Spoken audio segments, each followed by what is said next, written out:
One word. One hypnotist, Chris Jones. Chris Jones. One word.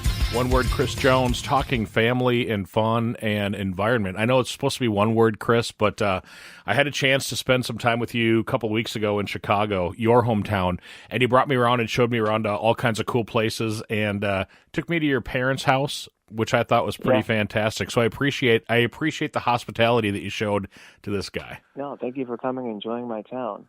We put you in a nice hotel, which was nice.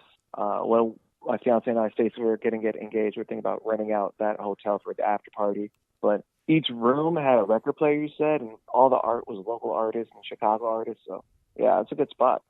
So what I found out about Hyde Park, which is where we were, is that's where President Obama and Michelle had their very first kiss, and it happened to be right across the street from where I was staying. It was commemorated with a rock, and the part that I remember about it is that President Obama said Michelle tasted like chocolate, and I laughed, but then I read the whole thing, and it's like, oh, they had ice cream, and she had chocolate ice cream.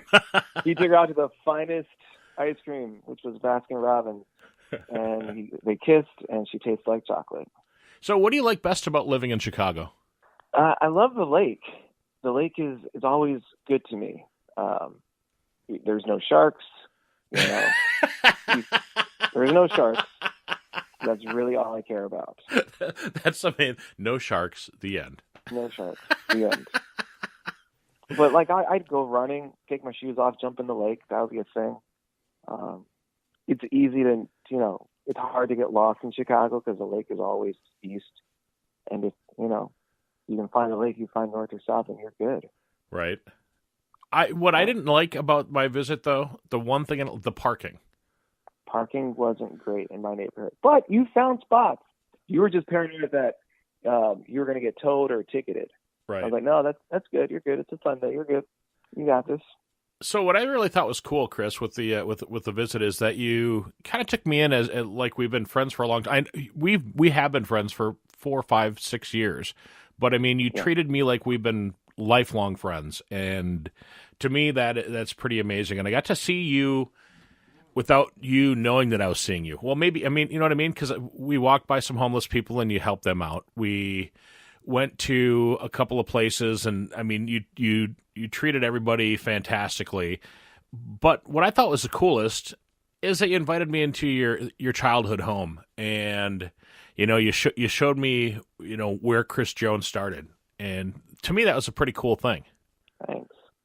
Yeah, and sharing something that you shared with me, which I found fascinating, you're like, I think this is the first time I've been in an African American home before, and obviously you're not racist. Obviously we're friends, but I was just like, I didn't realize that you weren't given that opportunity before. So I felt pretty privileged that we had conversations and we talked about the division in Chicago, the white side of Chicago, the black side of Chicago. And then you're like, oh, I've never been in an African American home before. Was it what you expected? It was a home. It was exactly a home. And it's weird that you brought that up because I didn't know if that would be part of this conversation or not. But when I got home, I told my wife and my kids, I said, you know what, Chris invited me to his childhood home and invited me in and walked me through it and introduced me to his father and showed me all, plaques on the wall and the trophies that you won and all that stuff, introduced me to your sister. And I said, in all of my years, I'm 50 years old, I have never, like you said, been in an African-American home before. And it took, I think, the breath away from my kids because they were like shocked by that. But that, it was a home. It was a loving home, and you could feel the closeness and the family and the love and the and I would think that would be anybody's home. You know what I mean? But you don't really think about it unless you're there. Right. If that makes any sense. It does. And I get caught up in my black pride, and I get caught up in pride for just being a Chicagoan, and it's Black History Month, and I'm like, I want to do these shows in my colleges, and I want to talk about race, and I want to talk about like how some laws are systematically racist. And then it's just like, some people haven't been in a black home before, and there's nothing against them. They just haven't traveled, had the opportunity, or welcomed someone in their home and said, look how I live. Yeah. It's the same as how you live. I Very similar. I was actually embarrassed to tell you that, and Ow, I don't want you to be. no, I know that. I mean, because we're friends enough that's the case. But also you took me to some bars, and I was the only white guy in the bar. Yeah. And Yeah. I honestly I didn't feel threatened, or you know what I mean. I thought I might have been afraid or scared or something, and I was not. Mm-mm. And you understood the language. Yeah. I mean, Yeah. we all speak the same English. No, that was a good time. No, so let me turn that to, so because I mean, obviously growing up as an African American, that you were probably put in that situation that I was many times as throughout your life, but on the other side, going to a white person's home or being the only black man in a bar, you know what I mean? Yeah. I always, growing up, I felt like too white. And like I hang around with black people, and I feel like a perpetrator or a fraud, a phony. And because you are light skinned, just because people, yeah. because people that are listening right now might not know that. Now, is that the right way to say it? Yeah, you can absolutely say that. Yeah, okay. It's light skin. I remember, just getting picked on for, and like the black kids, they want to insult you. They would call you white, and that used to bother me. Then I went to these, I went to Wisconsin. I went to a predominantly white school, and then I felt black, and I was like, "Hey, I'm black. I'm black. Like compared to you guys, I'm black. This is great." And then I went to Southern Illinois, Carbondale, and a lot of kids from Chicago, and I was like, "Oh, I'm back to not being black enough." Although I'm 22 years old, I'm not black enough again. This is interesting. Mm-hmm. Now, in that 10 years since that 22 to 32, have you come to accept that or accept who you are? I still feel, depending on the day, blacker than others. I look at my friend group.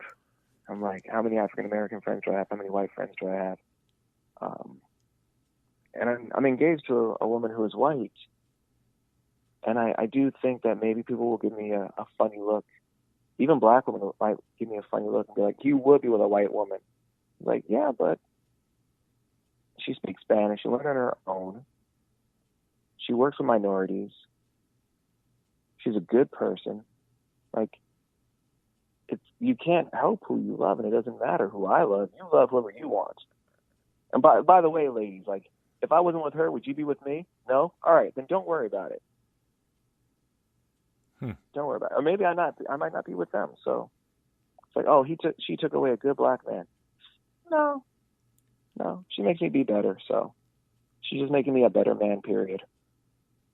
And that's who you really should surround yourself with. I think in general, everybody should spend their time with people that will make them better. Yeah. Here's the thing, though. So spending the weekend with you in Chicago at the beginning of February, I didn't, besides being, how do I say without sounding racist that I was the only white guy in the room? Just say it like that. You could. Before you called me, I was like, Bob's gonna make some joke about him being a big, bald white guy. But I didn't. And that's you didn't. No, I'm glad you didn't. You look at yourself and you're like, I'm a big white guy, maybe bald, and you're just a nice person. And so there were people, like we went to a restaurant and there were Latino servers, there were black servers, and like it just wasn't just a black space. And then we went to the hotel bar, and there were two white bartenders. You know, right? You weren't the only person who was white in the room, but yeah, you definitely were in the minority. But here's the thing. I didn't feel like it was a color thing at all. I did at first because I felt like I was the big white bald guy. But right. After I got over that, and after I got over this is where we are, I didn't feel like it was a color thing at all. I didn't feel like it was a black thing or a white thing or a Hispanic thing or I didn't feel like it was anything. It just was people getting along, people having fun, people laughing, people talking, and the conversations that we struck up with strangers were fantastic. I mean, they were probably some of the best conversations that I've ever had in my life with strangers, other than, doing a radio interview or other than doing a podcast, but just a natural conversation brought up from nothing. True. No, I feel the same way. And looking back, we went to a lot of bars. Like, I stumbled home and Stacy was in bed and I felt bad. And I was like, don't worry, baby. I'm only 6 drink Chris. Like, I only had 6 drinks, which anything more than that's drunk Chris. But right. I was like, no, I can even count it out. We went to Jolly Pumpkin. We went to the Cove. We ended up at Bar Louie. We did the hotel bar. And that's 4 bars right there, not including Ja Grill. And you had water at a couple of the places, so it was a drinking weekend. Yeah, but you were. I mean, but it was a lot of fun, and like I said, it wasn't a color thing to me. It was a family and community event more so than anything else. Hyde Park is great like that. I mean, there are some neighborhoods in Chicago where I feel like they don't know how to behave themselves. I feel like you can shoot outside, and people are like, well, that's just how it is. We're not going to snitch. Or people really, truly didn't see anything, maybe. But in Hyde Park, people can, get along and handle themselves. To me, honestly, it was a fantastic weekend. It was a great way to start off the month and the year, I think. Yeah. So let's talk a little family. You mentioned in podcasts prior that you're getting married, and I had a chance to spend some time with your beautiful bride to be as well. And relationships are important, and building on those relationships are a great thing. What kind of advice would you give to somebody that's just starting out? God, be patient. Take time. Live with someone first. My dad, when I told him I really, really care for Stacy, he said, okay, I don't care what the Bible says, live with her first. Because once you're married, and if things don't work out, the courts have to be involved. But live with that person first. And I liked her because she was honest immediately. I mean, she told me things and she made me question things. And so, is that how you feel? Is that what you really think? And she made me repeat things like that I say out loud. I'm like, oh, I don't mean it like that. It's like that. That's how I heard you say that. Like, I heard you say that. And I'm like, oh, well, I guess I shouldn't say that anymore because that's not my real feeling. She's keeping you real, basically. She is making me re-examine, too. And I feel like I annoy people. All I do is talk about her. We're like, God, I get it. You love her. Shh, move on. I was like, no, she's really fantastic. Even when I'm not with her. And it stinks because when I'm not with her, I think about her more. And I want to be with her more. Find entertainer and hypnotist Chris Jones at hypnotistchrisjones.com. The One Word Chris Jones Podcast, a podcast for higher production.